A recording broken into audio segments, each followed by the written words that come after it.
From MLU headquarters in Philadelphia, this is Cleats and Cufflinks. Okay, we got a few minutes left, and Matt Hamlin. That's the sound of our set falling apart. Yeah, See, there we go. We're gonna fold on that one. Yeah. Matt Hamlin. It's at I am Matt Hamlin, right? I'm. The letters I. The letter I am. That's what I meant. I am Matt Hamlin. Sent us a tweet that said, "I'd love to know the origin of the MLU." So Yeah. we have 6 minutes. So I'm going to go through that with you in 6 minutes. You ready? All right, Matt. It started off with I'm at a Southpaw practice, which is the club team for Philadelphia. I was the coach. Trent Dillon comes up to me and says, "Have you heard of the Audle?" Of course, which I responded, "What the heck's that?" So now you know the story there. He explains it to me. I realize that there are owners of the Philadelphia Spinners, and I reach out to them because if they need help, I'm going to help. I meet with these two owners in a California pizza kitchen. Two fantastic guys, right? But they knew nothing about Ultimate Frisbee. They had they were rappers. That's right. Yep. Rappers. And did some very cool stuff. And they have a music label or something? Is that where they came out of? Yeah, they had a label. But so they go through this and say, "We're going to hire you as our GM and coach. We want you to run the team." Fast forwarding to a few days before the tryout, they call me up, and again, they're great guys. They call me up and say, "We got to be honest. This just isn't what we want to do. We were hoping for a whole lot less work." Yeah. Which means that I just went from a GM position that was supposed to pay me to the proposition of buying the team. Right. Actually ending up owning the Spinners. So I walk home and I know how the conversation with I know the conversation with my wife is just she's gonna be less than enthusiastic. Yeah, she's like, "Come on, like how did this turn to this?" So I had the conversation with Lori, who is my most wonderful supporter, because she said, "I don't even know why you're asking me, because you know you're going to do it." And I really, it was the way she said it was perfect. It was like, I love you and I'm going to support you, and you'll never forgive yourself, because she knows how I work, that I'm not going to give it a try. Yep. So with that, I took on the Philadelphia Spinners, and we ran that first season, which you helped me out a whole bunch. Especially with those programs that everyone loved with the Marie's graphics. Marie's drawings. My wife did some great drawings for the first program. I also left the Jeff off of your first name somehow. Yeah, it was a font mistake. You were F Nader. I was F Nader. So people were like, "F, I'm such a huge fan. Are you related to Ralph Nader?" That was great. So through that season, I remember I got involved very late. Yeah. Through that season, I became a bit disenfranchised with the way the AUDL was running and the way their vision was. I was really concerned about disenchanted. That'd be a better word. Disenchanted. Yeah. Disenchanted. Excuse me. I didn't really direct. I didn't like the expansion model and how it was working out. It seemed to me that it was going to take a very large investment from a lot of people, and there was a lot of. I mean, it's already risky, and it felt very, very risky. And there were also some lawsuits going on. Everyone knows about that stuff. So I worked probably not really, but yeah, but we won't get into it. Not involved with me, but with there were just not the best things going on, and there were a lot of issues. Put it that way. And I talked with the then owner, and we really came to an agreement that I was going to leave. I was going to do something else, and I didn't tell him directly that I was starting another league, but I certainly said, I have intentions of continuing. And we met up, and I gave you my pitch. Yep, you sure did. It was you had said, you called me and said, I got the Spinners out of the AUDL, and I said, well, legally, like you now own them and they're separate from league. Yep, got them out of there. It's like, oh, what on earth are you going to do with them? Like, well, funny thing. Interesting that you mentioned that. Interesting.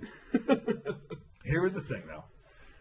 You couldn't pass it up because it was too good. It was too good of an idea. I laid it out, and you took the bait. That's the problem. Is it is a really good idea. It's a really good idea. You know, we've pitched this idea a bunch of times, and we're much, much better at it now than you were then. But still, you know, my feelings about Ultimate were relatively ambivalent at that point. I had been out of the game for a number of years. Marie still played, but I hadn't really played even in a number of years. But the business proposition was so compelling that there was just something there. Yep. And you were the first person to properly equate to the number of people playing a sport directly correlated to the success of the sport as a spectator sport. And that's when really things, and that's clicked for us more and more, and it's even now, but things started to click like, wait a minute, if all of these correlations are true, this is a juggernaut. This is has billion-dollar potential if it holds up, which it does. There's just no doubt about it. But you were the first one to say, I'm going to do this because of the actual potential, the empirical, is it empirical is the word? Like that you can measure, the measurable potential that this has. Yeah. And and in the end, that's the only thing, you know, it would be hard to, you know, because I left working on Post Green full time. My partners run that, Chad and Courtney Ludeman, a fantastic company doing residential development here in Philly. Brilliant brand. I moved away from that. I didn't go get another job, which, you know, my wife questioned a little bit. Mm-hmm. See, people are going to question you. Told you. Yeah. Well, yeah. And I did that not because I love Ultimate Frisbee. I do, and I'm glad that I'm working in this space. But that had nothing to do with that decision, because you can't make a decision about your life and about your kids' lives and your family's life based on the fact that you just really like something. And I also wasn't that interested if we had been talking about having a team that would just constantly run at this kind of low run rate, and having a league where maybe we had a bunch more teams and we just sort of play this recreational thing. The idea that grabbed me, and I think that grabbed you as well, is that this could be a top tier sport. Mm-hmm. And that we have the acumen and the resources to take it there. Yeah.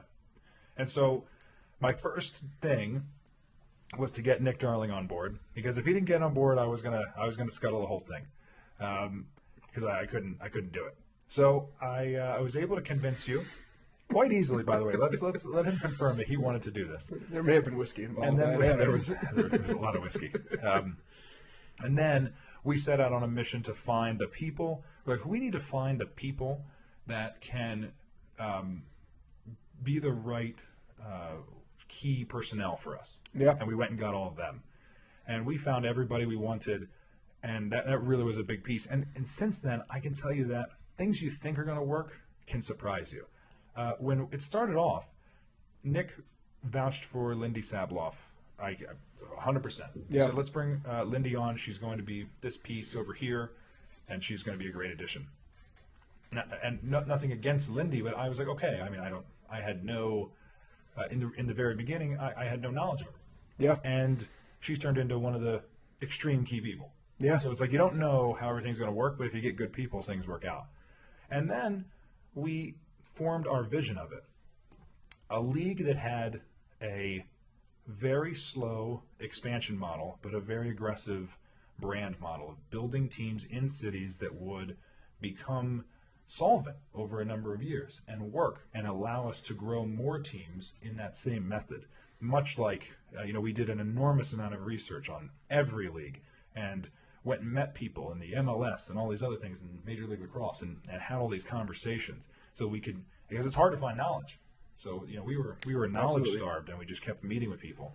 And the last piece, we found investors who could think of this sport like a business, but still had a passion for the sport and the proper blend of it. And the MLU was born. It was born. And, we have, I think, some fun stories that we can tell, and we will on Cleats and Cufflinks. I mean, I look back at starting working across the street, drinking 6 cups of coffee apiece in order to be able to sit in the coffee shop. Yep. And continue working 3 or 4 of us around a table, to now we're moving in February to a 3,500 square foot office. Yeah. We'll have probably 15, 20 people there during the season. Yeah, I mean, that's the truth. It's an amazing We difference. started off in a coffee shop. He's not even lying. We would buy 6 cups of coffee because that was the only way they'd let us stay there. Yeah. And now we're already in a great office, and we're moving to an even better office. Yeah. And we found fantastic people along the way, and there's all sorts of wonderful stories in there. I guess the last piece of the origin is when it started, we were in September. Yep. September 29th. Oh, this was good. Forgive my coughing. September 29th, and we played our first game on April 20th. Yeah, that was one of the funniest parts of our first conversation, if you remember. I do. You're like, I want to start this league. I'm like, okay, you've convinced me. This is a good idea. This is an interesting idea. And then you said, I want to start the first season in April. And I said, okay, April of 2015. That is 100% true. He said, what April are you talking about? Because you were talking about the wrong April. We were. So yeah, we built websites, found GMs, found content people, found social media entities. We found stadiums, booked insurance, booked travel between September and April. Yeah. That was insane. And that was September of 2012. And we actually launched it officially in November of 2012. Everybody remembers the countdown clocks. Yep. And right now, it is December of 2014. We're 2 years and 1 month later. And we have TV contracts in Comcast in 5 of our cities. Yeah. We have millions of views on YouTube. Lots of views. We have tens of thousands of subscribers. We have great people working all around us. And we're nowhere close to done. Oh, just getting started. And that's pretty fun. I love it. So with that, people, thank you for listening to Cleats and Cufflinks. Send us your questions, send us your comments, and keep on keeping on. Love it. Jeffrey? Nicholas.